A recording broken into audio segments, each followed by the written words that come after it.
আসলে এত লং দীর্ঘ সময় পর্যন্ত মিটিং আমার লাইফে খুব কম হয়েছে। আজি স্যার খাওয়াটা খুব হালকা হয়ে গেছে। হ্যাঁ খাওয়াটা আমি আসলে আসছি আপনাদের এখানে মূলত ঋণ পরিশোধের জন্য। আমার মেয়ে আরেকবার বলছি যে 14 সালে স্কুল থেকে আসছি। আমার ছাত্রী। হ্যাঁ আপনাদের ছাত্রী। তো আমার প্রথম অর্ডার বয়েজ স্কুলে হয়েছিল 10 তারিখে। তো আমি যেখানে আমার তদবির ওখানে বলছি যে আমি তো বয়েজে যাবো না, আমি আর ব্যবস্থা করিনি। মানে আপনাকে তো বয়েজের গার্ডিয়ানরা চাচ্ছি, যত আমি যাবো না। আমি হলে 30 বছর ছিলাম, আমি ওদের বিদায় নিয়ে আসছি বয়েজ স্কুল থেকে, যা দেওয়ার দিয়েছি আল্লাহ যা নেওয়ার তৌফিক দিচ্ছি নিছি। এই জন্য ওই রাত্রেই আবার বলছে যে আপনার পরের দিন আবার অর্ডার আপনাদের আসছে যাই। তো রিজিক আল্লাহ এখানে রাখছে। আমি আপনাদের স্কুলে এসেছি যেই কারণে যে আপনাদের স্কুল সম্পর্কে আমার ইতিবাচক ধারণা আগে অবশ্যই আছে। সেই জায়গাতে আমি যেই কাজগুলি করব, যেগুলো পারবো, ওইগুলো এখানেই সম্ভব। ওখানে আসলে আমি পারবো না অল্প সময়ের মধ্যে।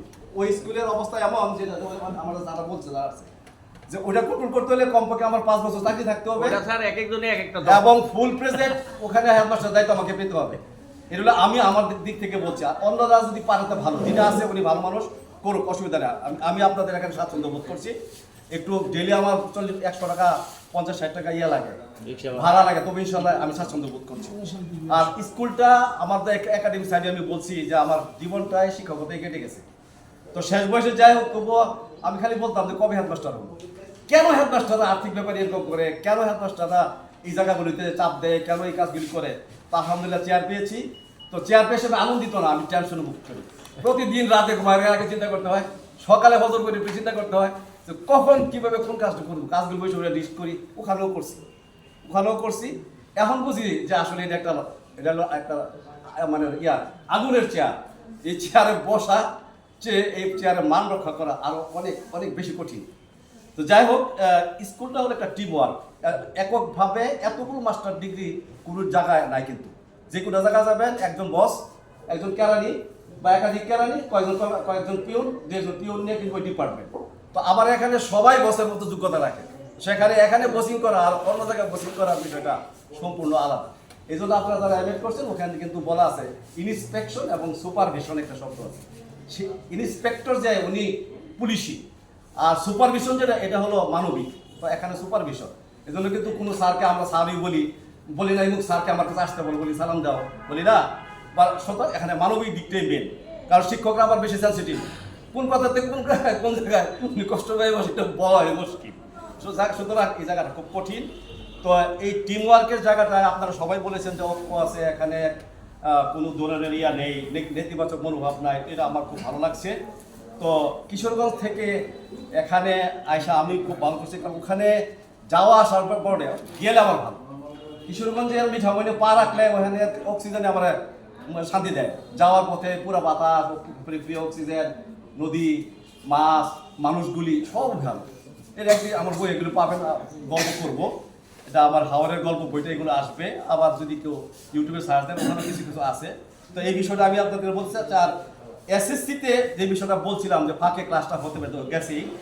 তারপরে আমাদের যে যে যে বিষয়টা আপনারা মোটামুটি যারা ভালো সাবজেক্টে আছে তারা একটু টিউশনি করবেন, কিন্তু গায়ে কাদা লাগাবেন না, দয়া করে গায়ে কেউ কাদা লাগাবেন না। আমি নিজেও টিউশনি করছি ওই জায়গাটা থেকেই। কিন্তু আপনাদের মধ্যে যে বলেন যে এই মুখের পিছনে মুখে লেগেছে জায়গা, কিন্তু ওইটাই হ্যাঁ আজকে লেগে এমআইটি নাকি জন্য তুই তোর না আসবো এরকম কথাও বলা হয় না।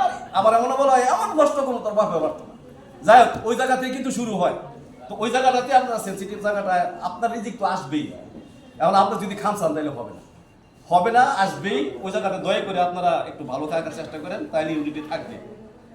এসএসসিতে যারা ডিউটি দেন, মোবাইল ব্যবহারটা আমি জানি না ঠিক, আমি একদিনও সময় দিতে পারি না। মোবাইলে যদি আপনি রুমে নিয়ে যান, নেন কি নেই কেউ সাইলেন্ট করে, ম্যাডামরা কি ব্যাগে করে নিয়ে যান? আমি বাংলাদেশ সেরা শিক্ষা প্রতিষ্ঠান, আমি নাম বলছি না, আমি গেছিলাম কয়েকদিন আগে রশিদিরপুরতে, ওইটা ওখানে গিয়ে ইউনু স্যার গেছে, গিয়া 4-5 জনের হাতে মোবাইল পাইছে, বেরিটি ব্যাগে মোবাইল পাইছে, সবাইকে সবুজ করছে এবং সবাইকে পরীক্ষা থেকে বহিষ্কার করছে। ওই জায়গাটাতে আপনাদেরকে অবশ্যই সচেতন থাকতে হবে। আর আজকে ইস্টার সানডে এই দিনেতে আপনাদেরকে কষ্ট দিয়েছি, আমরা চেষ্টা করবো এই বন্ধের দিনটা আরেকদিন আপনাদের কভার করে দিতে এটা। আর আমি যেটা বারবার বলছি, আমি এই টিফিন ফান্ডে আমি 5,000 টাকা পেয়েছি, আপনাদের জানিয়ে দিই 5,000 টাকা পেয়েছি। এবং এখানে কিছু ওভার ড্রোন আছে, ওনারা আমাকে ব্যাখ্যা দিছে যে আগে হ্যাঁ স্যার এই কাজগুলি করেছে। তো টিফিন ফান্ডে এখন জমা আছে প্রায় 4 লাখ টাকার মতো। আর ওনারা ওভার ড্রোন যদি আমি দিয়ে দিই তাহলে সামনে আমি চলতে পারবো কিনা এটা আমি চিন্তিত। তো এই বিষয়ে আপনার আমাদের পরামর্শ দেন, আপনাদের ওভার ড্রোনটা যাতে হয় আর আমরা যাতে সামনে চালিয়ে যেতে পারি, এই বিষয়টা আমি আপনাদের সামনে তুলে ধরছি। লুৎফর সাহেব আমাকে 42 লক্ষ টাকা দিয়েছে, এটা আমার হাতে আছে। তো এর মধ্যে দিয়ে আপনাদের সব ফান্ড সব কিছু এখানে আছে। তো এটা থেকে আমি সামনে যাত্রা শুরু করবো এবং আশা করি যে আপনাদের সব অভাব না পূরণ করলো, মোটামুটি যেটুকু পারি ইনশাল্লাহ পূরণ করব। তো আমি আর আপনাদের কষ্ট দিতে চাচ্ছি না। আরেকটা বিষয় আমি নোট করছিলাম, সেটা হলো যে মিটিংটা কি মাসে মাসে আমরা করবো কিনা, নাকি 15 দিন পর করবো?